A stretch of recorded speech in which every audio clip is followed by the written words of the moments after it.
Hello people, welcome to LK talks. After nominations mid night live ఎవరైనా చూసారా?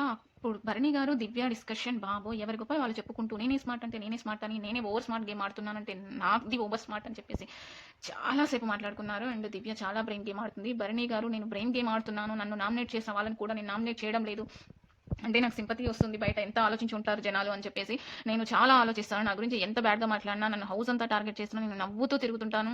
అంటే ఎంత నా ప్లానింగ్ నాకుంటుంది, నా స్ట్రాటజీ నాకుంది, నా గేమ్ ప్లాన్ ఎవరికి అర్థం కాక ఆలోచిస్తున్నారు. ఇంకా మనిషి అయితే కత్తులు కూడా నొరతాడు, అయినా నేను నవ్వుతూనే ఉంటా అని హరీష్ గారి గురించి.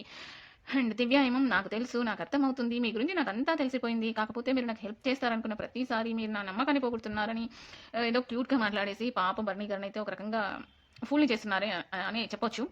అయినా దివ్య చెప్పేవన్నీ నిజాలని నమ్ముతున్నాడు. అంటే నేను నా థింకింగ్ ప్రాసెస్ సేమ్, మీది నాది సేమ్ గేమ్ లాగా ఉంటుంది అని చెప్పేసి, మీరు నా ఫేవరెట్ అని చెప్పేసి ఎంత చెప్పడం ఆయన నిజమని నమ్ముతున్నాడు. బయట ఉన్న సిచ్యువేషన్కి ఆమె చేసిన ర్యాంకింగ్లో బర్నీ గారిని ఫస్ట్ ప్లేస్లో పెట్టడం. అండ్ తనుజ విషయంలో నేను ఇంతకుముందు వీడియోలో కూడా చెప్పాను, తనుజకు బెటర్ ప్లేస్ రావాలి, బట్ ఫస్ట్ ప్లేస్లో ఉన్న తనుజాను ఫిఫ్త్ ప్లేస్లో పెట్టి తండ్రి కూతుర్లను విడదీస్తూ ఆ ప్లేస్ తను ఆక్యుపై చేయాలనుకుంటుంది. ఇక్కడ దివ్య గేమ్ ప్లాన్ ఎలా ఉంది అంటే, తనుష రావడంతోనే తనుషాను బర్నీ గారిని దూరం చేసి తనుషాను గేమ్లో వీక్ చేయాలి అని బర్నీ గారిని పొగడ్తలతో అలా పైకెక్కించేసి లాస్ట్లో కింద పడేస్తుంది. కొడితే ఏనుగు కుంభస్థలాన్ని కొట్టాలి అన్నట్టు పర్ఫెక్ట్ ప్లానింగ్ లో ఉంది. తనుజాకు ఫస్ట్ ప్లేస్ నుండి వెనక్కి పంపించాలి అన్న ఆలోచన తప్ప దివ్యలో ఏమీ కనిపించట్లేదు. పాపం బర్నీ గారికి అది అర్థం కాక దివ్య చెప్పినవన్నీ నిజాలని నమ్మేస్తున్నారు. ఈయన తెలివైన వారా అమాయకులా అర్థం కాదు, నిజంగా స్మార్ట్ గేమ్ ఆడుతున్నారా అంటే ఎప్పుడు బయట జనాల్లో సింపతి కావాలని కోరుకుంటారు. ఎప్పుడు చూసినా ఏ ఇష్యూ జరిగినా ఆయన అంతే ప్లానింగ్తో సింపతి కోసమే ట్రై చేస్తున్నారు తప్ప ఎక్కడ స్టాండ్ తీసుకోవాలి అని చూడట్లేదు. నేను ఆల్రెడీ ప్రీవియస్ వీడియోలో చెప్పాను. అండ్ ఇక్కడ చూస్తే దివ్య విషయంలో ఈయన ఎందుకు అంత ఇంప్రెస్ అవుతున్నారు అనేది ఆమె మాటలతో మాయ చేస్తుంటే ఈయన మాయలో పడిపోతున్నారా?